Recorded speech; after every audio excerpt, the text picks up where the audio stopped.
Allah menggunakan kalimat ini mengatakan, "Wa may yattaqillaha yaj'al lahu makhraja." Tidak mungkin salah. Allah mengatakan siapapun yang bertakwa pasti Allah akan berikan makhraja, solusi, jalan keluar dari permasalahannya. Kalau kita kerja di sebuah tempat haram, kita tinggalkan, Allah kasih pasti yang pekerjaan halal. Kita meninggalkan perzinahan, Allah akan kasih pasangan yang halal. Apapun yang kita tinggalkan yang buruk, kita akan dialihkan kepada yang baik. Itu janji Allah di At-Talaq ini. Dan ini diyakini oleh ribuan bahkan miliaran manusia, orang-orang beriman dari zaman Nabi SAW sampai menjelang hari kiamat nanti. Makhraj juga ini bisa diterjemahkan, kalau orang Arab membahasakan kalau ada orang jalan di tempat yang sempit, misalnya gang, tubuhnya nggak bisa bergerak, kemudian tiba-tiba di ujung gang itu dia temukan sebuah lapangan luas, dia bisa lari. Transisi dari tempat sempit ini ke tempat yang lapang, itu namanya makhraj. Maka Allah gunakan kalimat ini, "Wa may yattaqillaha yaj'al lahu makhraja." Pasti Allah berikan kepada dia jalan keluar. Di ayat 3, itu ayat 2 tadi. Ayat 3-nya, janji yang kedua, "Wa yarzuqhu min haitsu la yahtasib." Dan Allah sebutkan secara khusus rezeki. Dan Allah akan berikan kepadanya rezeki dari tempat yang ia tidak sangka-sangka. Nggak masuk di benaknya. Kok bisa dapat proyek ini? Kok bisa saya dapat rezeki ini? Kok bisa saya dapat panduan ini? Kok bisa saya dapat pasangan itu? Nanti akan keluar dari lisannya Bapak Ibu itu. Pada saat betul-betul kita hijrah dari keadaan yang tidak baik, baik tidak baik atau baik ini tolak ukurnya adalah pandangannya Allah ya, bukan pandangan kita. Selama itu tidak baik, maksiat kepada Allah, semua orang beriman wajib memandang itu tidak baik. Kalau dia tidak baik di mata Allah, walaupun tidak baik di mata kita, kita akan pandang itu baik. Seperti itulah. Maka otomatis Allah SWT akan berikan dia fasilitas itu. Rezeki dari tempat tidak disangka-sangka. Itu di ayat 3-nya. Di ayat 4-nya, kita cuma ambil saksi bahasan. Di akhir ayat Allah mengatakan, di ayat 4-nya, "Wa may yattaqillaha yaj'al min amrihi yusra." Siapa yang bertakwa kepada Allah, Allah akan jadikan perkara-perkara urusannya yusra, mudah. Begini memahaminya, kata sebagian ulama tafsir, ayat 4 surah At-Talaq ini sangat relevan dengan ayat 2. Ayat 2 tadi kan diberikan makhraj, jalan keluar. Ayat 4 Allah bilang makhrajnya itu yusra, mudah. Contoh misal, ada orang sembuh dengan cara operasi.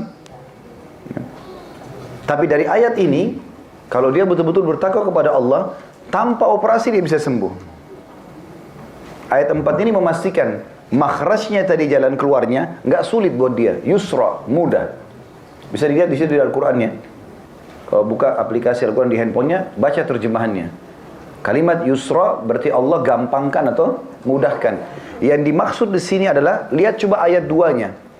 Yang makhraja. Makhraja apa Allah di situ apa terjemahannya? Jalan keluar. Lihat nggak? Ya. Jadi ini ada relevansinya, ada hubungannya satu sama yang lain. Berarti ayat 4 ini menafsirkan ayat 2. Makhraja di ayat 2, jalan keluar. Di ayat 4-nya dikatakan yusra, mudah. Saya pernah bedah sebuah buku, judulnya itu Keajaiban Sedekah dan Istighfar. Ada orang, kejadian nyata di Saudi, udah divonis sama dokter, kena kanker dan dia tidak akan pernah bisa sembuh. Dia pergi ke dokter terbaik di Amerika. Dokter pun pada saat lihat kanker ini seorang laki-laki, kalau dia ini sudah nggak bisa bertahan lama, karena ini sudah melalui kemoterapi sekian lama, nggak berhasil, sampai semua rambutnya rontok, segala macam hal, ini sudah tinggal tunggu ajal saja. Intinya begitu, secara medis. Dia ceritakan kejadian, dan ini penulis bukunya itu mengangkat kisah itu, kisah nyata. Dia pulang ke Saudi untuk pamit sama keluarganya saja. Pamit sama istri anaknya, kalau saya sudah nggak bisa bertahan lama, ini adalah terapi saya yang terakhir di Amerika. Dokter memberikan vonisnya 90% meninggal. Dia tulis wasiat segala macam, dia pulang, terus dia ke bandara lagi untuk pergi. Pengobatan terakhir, ikhtiar terakhirnya. Dia cerita di tengah jalan menuju ke bandara, ada satu orang miskin ibu-ibu duduk di pinggir jalan. Kemudian terlintas bedak dia, kesian benar orang ini, dan mungkin ini amal saya terakhir, toh saya akan divonis meninggal dunia. Dia korek kantongnya, ditemukan 3.000 real. mungkin kalau kita 15 juta ya, diambil semuanya, ditaruh di tangannya ibu itu. Sambil dia mengatakan, saya berharap mudah-mudahan dengan ini Allah bisa sembuhin saya. Maka dia pergi ya, ke Amerika.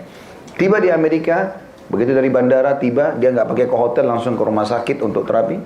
Dan pada saat dan ini semua rekodnya dia, laporan dia sudah ada, reportnya sudah ada di rumah sakit. Begitu dicek kembali, ternyata semua kanker dia bersih. Dan kata itu kisah nyata, dan kata dokternya, Anda jangan permainkan kami. Anda sedang berobat kemana? Ini rumah sakit terbaik, di sini dokter terbaik. Kami vonis ini pasti nggak bisa sembuh. Kok bisa seketika sembuh? Pakai apa nih? Maka dia bilang, saya nggak buat apa-apa. Saya benar-benar pulang ke Saudi, pamit sama keluarga saya. Dan pada saat saya kembali, ini yang terjadi. Dia bilang, apakah Anda tahu hasilnya apa sekarang? Ini diperlihatkan. 0, bersih. Kayak orang tidak pernah sakit sebelumnya. Maka dia tiba-tiba konekin, dia bilang, kemungkinan besar, bukan cuma kemungkinan, kita sebagai muslim yakin, kalau sedekah itu penyebabnya. Nggak ada yang mustahil bagi Allah SWT. Ini sudah vonis mati, tapi memang ajal di tangan Allah, bisa hilang penyakit tanpa bekas. Nggak ada yang mustahil di sisi Allah Subhanahu wa Ta'ala. Ada seorang wanita dari Jerman divonis kena penyakit kanker darah, penyakit payudara, maaf, dan ini kankernya sudah stadium sekian, dan ini juga vonisnya sama. Tapi ini agak berbeda sedikit kasusnya. Dia orang Jerman muslim di sana. Terus sudah vonis dokter 2 minggu lagi umurnya. Dia bilang sama suaminya, karena mereka muslim, saya coba habiskan 2 minggu ini umur saya di Saudi saja, di Mekah. Ini sudah divonis dokter mati. Dan mereka sangat yakin pasti itu akan terjadi. Berangkatlah ke Saudi, 3 hari proses visa dan tiket. Dari 14 hari, 3 hari sudah hilang, tinggal 11 hari. Begitu tiba di Mekah, cuma taruh barang di hotel, tawaf, umrah. Setelah itu, perempuan ini duduk di situ.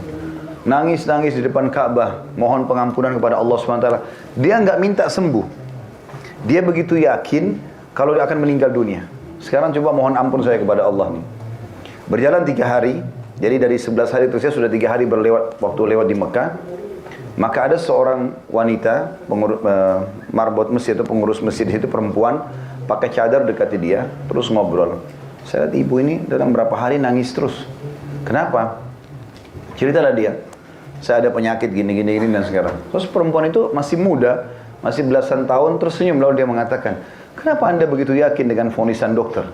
Sekarang Anda sudah berada di bidang tanah paling baik di muka bumi.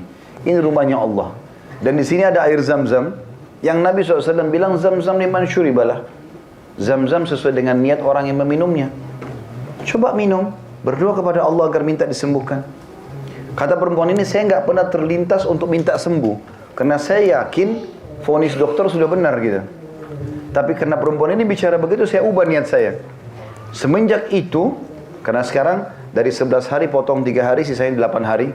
Semenjak itu, 5-6 hari ke depan, karena dia harus pulang menjelang waktu penentuan dokter itu, sekitar 5-6 hari ke depan, dia bilang, saya tidak buat apa-apa kecuali minum Zam-Zam. Makan apa-apa pun tidak. Sambil berdoa kepada Allah agar disembuhkan. Ringkas cerita, dia bilang saya pulang ke Jerman, langsung dari bandara ke rumah sakit, sama kasusnya. Begitu telepon dokter sudah siapin tempat operasi segala macam. Sebelum masuk ke ruang operasi dicek, ditemukan tidak sedikit pun tertinggal dari sel kanker itu. Hilang semuanya. Minum air Zam-Zam yang selama ini kita selalu, benar nggak sih? Gitu.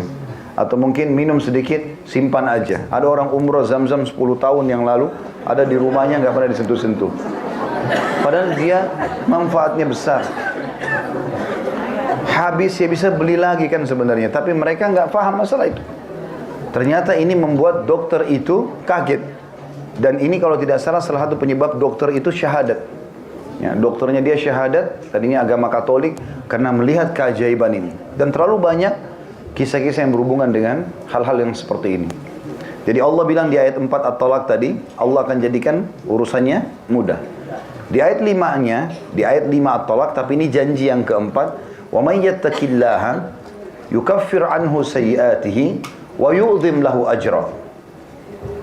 Siapa yang bertakwa kepada Allah, dia istiqamah, dia hijrah, dia coba istiqamah, Allah akan maafkan semua kesalahannya yang lalu dan Allah akan lipat gandakan pahalanya ke depan.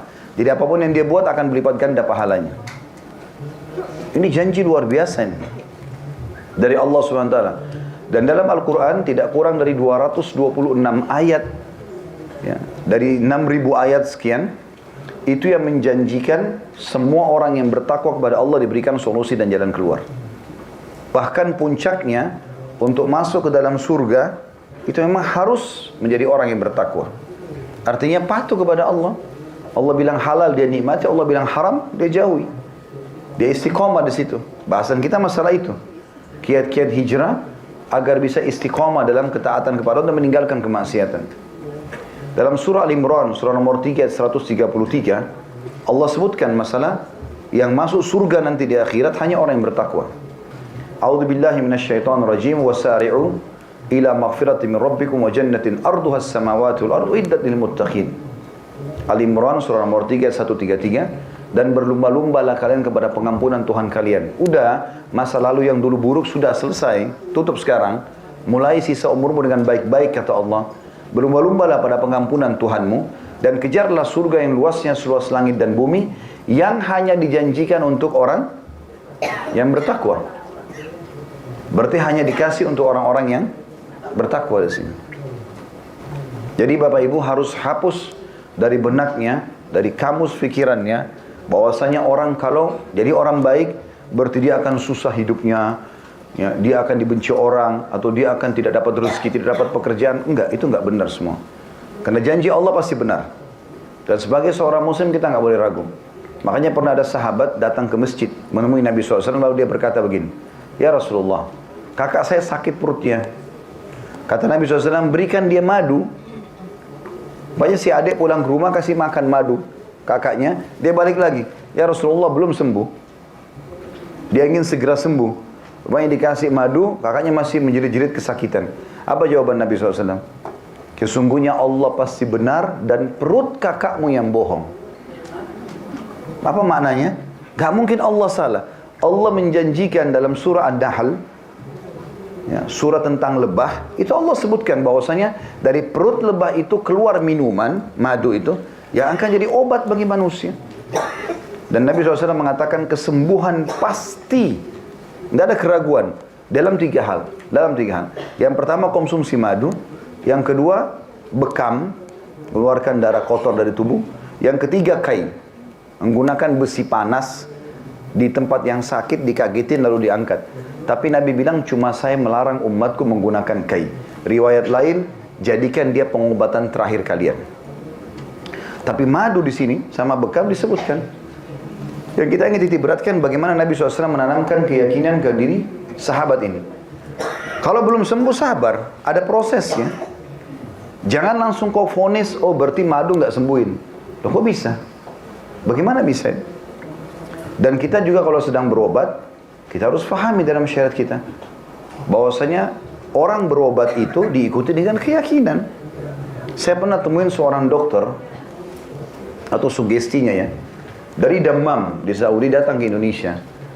Dia ngobrol-ngobrol, dia ingin buka rumah sakit yang besar, dan rumah sakit ini maksud dia, ayo kita gratisin orang apalah segala kita sosial. Sambil kami ngobrol-ngobrol, sampailah kepada pengobatan. Dia bilang sebenarnya di dalam tubuh manusia itu sudah ada sistem antibodi yang sangat kuat. Kalau dokter faham, dia cuma tunggangi antibodi itu supaya bisa melawan penyakit. Dan itu yang paling kuat bukan konsumsi obat, tapi motivasi, gitu kan? Dia bilang sama pasiennya, Anda pasti sembuh. Yakin begini dan begitu, misalnya. Itu lebih kuat daripada minum obatnya sendiri. Karena dia akan berbesar hati untuk bisa semangat hidup lagi, seperti itulah. Dia bilang pernah kejadian, ada orang datang kepada saya di rumah sakit dia di Dammam. Dia bawa resep dokter dengan nama-nama dokter yang pernah dia berobat. Rupanya kata dokter ini yang sedang bicara sama saya lihat obat-obatnya bagus semua. Juga dokter-dokter yang disebut namanya dokter spesialis semua. Udah cukup gitu loh. Bahkan itu mungkin lebih pintar daripada saya. Cuma orang ini kayak penuh dengan was-was dalam dirinya. Dia bilang, apa yang Anda mau? Dia bilang, saya mau sembuh dok. Baik, kata dia. Dia cerita sama saya sendiri ya. Dia bilang, saya masuk ke dalam, saya ambil suntik yang baru, saya isi dengan air putih biasa. Lalu kemudian saya keluar, saya bilang, saya akan suntik Anda. Kalau tidak sembuh dengan suntikan ini, Anda tidak akan sembuh selamanya. Dia bilang, saya suntik dia. 2 hari kemudian dia telepon saya, dok, saya sudah sembuh. Ternyata ada was-was saja ini permasalahannya. Jadi sebenarnya kuasa Allah subhanahu wa ta'ala, Allah bisa melakukan apa saja, ya, dan itu tidak perlu diragukan. Dan Allah membukakan banyak sekali pintu-pintu kebaikan bagi orang yang bertakwa. Saran saya saja, Bapak Ibu tonton ceramah kami di YouTube, judulnya Indahnya Menjadi Seorang Mukmin. Saya akan salah sebutkan itu ada 17 manfaat menjadi orang-orang yang istiqamah ataupun jadi orang baik. Kata penulis, karena itulah periksalah diri Anda wahai saudaraku yang mulia, dan lihatlah keadaan Anda dan hubungannya dengan perbuatan maksiat terhadap Allah Subhanahu wa taala. Apakah Anda termasuk orang yang bergembira dengan kemaksiatan, mencarinya dan berusaha mendapatkannya? Waspadalah, jangan sampai kelezatan syahwat melalaikan Anda dari pahitnya dosa, dan jangan sampai api hawa nafsu membakar atom keimanan dan kesolehan dalam hati Anda. Yang pertama Allah angkat dari hati seorang hamba yang melakukan kemaksiatan adalah kenikmatan ibadah itu. Begini maksudnya. Kalau teman-teman hadir di sini bilang sama saya, Ustaz, saya kalau sholat susah sekali khusyuk, sering menghayal. Saya kalau mau zikir malas rasanya, baca Quran malas. Setiap kalau mau buat pahala, sholat malam lah dan selain malas, kayaknya sulit. Tapi kalau buat maksiat itu mudah. Apa yang sedang terjadi? Anda memang sedang diangkat sedang Allah angkat nikmat, ya, kenikmatan ibadah itu karena maksiat yang dibuka. Itu yang paling pertama Allah angkat. Jadi Allah nggak langsung butain matanya orang bermaksiat. Allah misalnya patahin kakinya, bisa saja Allah lakukan. Allah buat dia keluar, ditabrak, mati, bisa saja. Tapi Allah maha penyayang dengan hamba-hambanya, Allah berikan tahapan. Cuma tahap pertama ini berat sekali. Maksudnya adalah, kalau orang buat dosa, akan diangkat kenikmatan ibadah darinya. Jadinya tidak nikmat lagi ibadah itu. Padahal sebenarnya itu nikmat yang sangat besar. Bisanya kita sujud, mohon kepada Allah, menangis, kita baca Quran rasanya nggak mau berhenti, kalau berdoa rasanya nggak mau menutup doanya, selalu ingin komunikasi sama Tuhannya. Itu mahal sekali, dan itu yang pertama hilang kalau orang buat maksiat. Kalau Bapak Ibu merasakan ini, maka perbanyak taubat kepada Allah SWT. Dan saya katakan itu hari, saya ingatkan kembali terapinya, coba terapkan seminggu, kalau bagus sampai sebulan ke depan. Mulai hari ini coba terapi. Semua ketaatan yang Allah sudah perintahkan, nggak usah ditambah. Seperti misalnya Bapak Ibu biasa sholat 5 waktu wajib, oke? Sholat sunnah yang Bapak Ibu mampu lakukan. Coba lakukan misalnya zikir pagi petang, oke? Misalnya baca Quran 10 ayat per hari, atau jenguk orang sakit, bakti sama orang tua. Apa yang Bapak Ibu biasa kerjakan saja, dikerjakan. Tapi sisi yang lain, Bapak Ibu lebih tahu masing-masing dosa apa yang sedang Anda lakukan, tutup kerannya. Jangan lakukan lagi dosa itu. Biarkan ketaatan ini terus naik, dan ini tertutup. Nanti di sini akan ada kehusyuannya. Akan muncul nanti perasaan nyaman sholat itu, nyaman baca Quran itu, dan seterusnya, karena dosanya sudah tertutup. Kalau ini masih dibuka dan masih berimbang, maka tidak ada kenikmatan ibadah, tidak ada kenikmatan juga berbuat dosa itu. Ya. Saya kasih contoh tuh hari kalau masih ingat. Kalau ada orang menggabungkan ini, misal dia mabuk, tapi dia juga jaga sholat. Dia mabuk jam 2 malam, jam 4 subuh azan subuh misalnya. Sambil mabuk, sambil nggak enak dia. Ini saya mau mabuk, tapi sebentar azan subuh. Jadi mabuknya nggak enak, karena dia mau gabung dua-duanya. Nggak bisa ketemu, seperti minyak sama air. Dia pakai jilbab atau pakai cadar, tapi masih mau pacaran misalnya. Atau laki-lakinya sudah mulai masuk masjid, sudah mulai baik, tapi pacaran. Dia serba salah.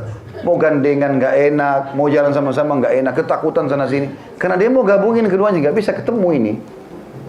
Bapak Ibu harus menjadi orang baik sekalian, supaya rasakan kenikmatannya ibadah itu. Atau jadi orang buruk sekalian, tapi ini bahaya, ujungnya neraka. Jangan berada di tengah-tengah. Karena banyak orang begitu. Ya apalah istilahnya, abu-abu atau yang. Tapi yang jelas teman-teman, kalau Anda masih membuka ini dan membuka ini, hilang kenikmatan dua-duanya. Kenikmatan ibadahnya nggak ada, kenikmatan dosanya juga nggak ada. Memang harus ditutup salah satunya.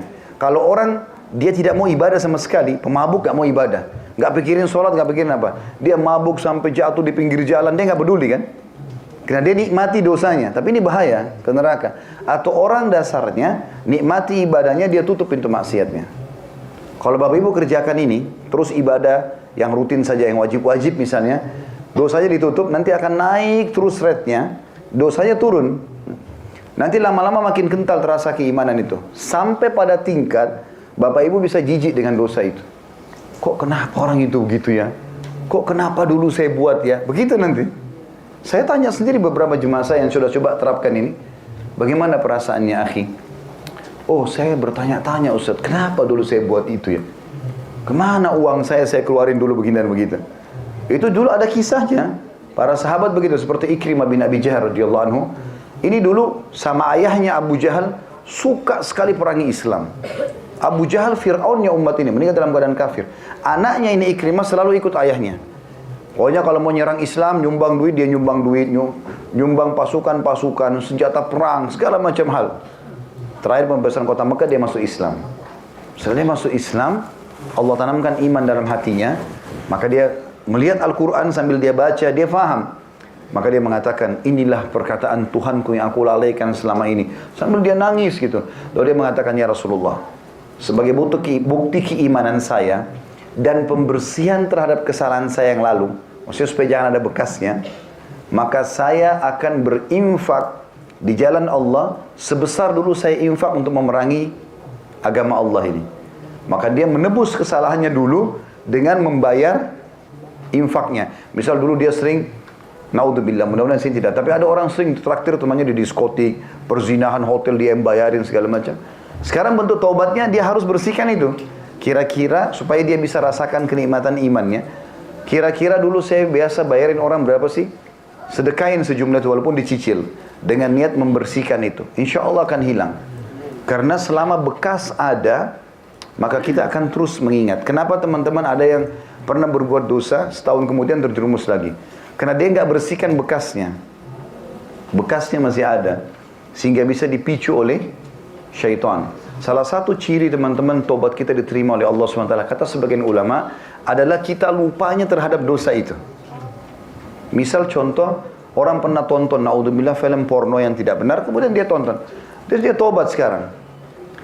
Kalau kapan dia, satu waktu, ada pemicu untuk nonton lagi, kemudian dia lupa, dia tidak tahu ini cuplikan apa. Itu berarti dulu tobat dia sudah diterima, karena dia sudah lupakan, bekasnya pun hilang. Seperti itulah. Ini harus dilakukan. Mirip juga ini contoh yang lain ya. Kalau kita mau minta maaf sama orang, minta maaf sama orang teman-teman, tidak bisa dengan ucapan maaf saja. Coba hilangkan sesuatu pemicu yang membuat dia masih dendam sama kita. Contoh, kita pegang seember air, niatnya mau dibuang air itu ya. Kita mau buang di depan rumah kita, lewat seseorang, kita tidak niat melempar air ke dia, tapi lewat, terus kita siram, kena dia. Apa yang harus kita lakukan? Minta maaf. Cukup sampai situ?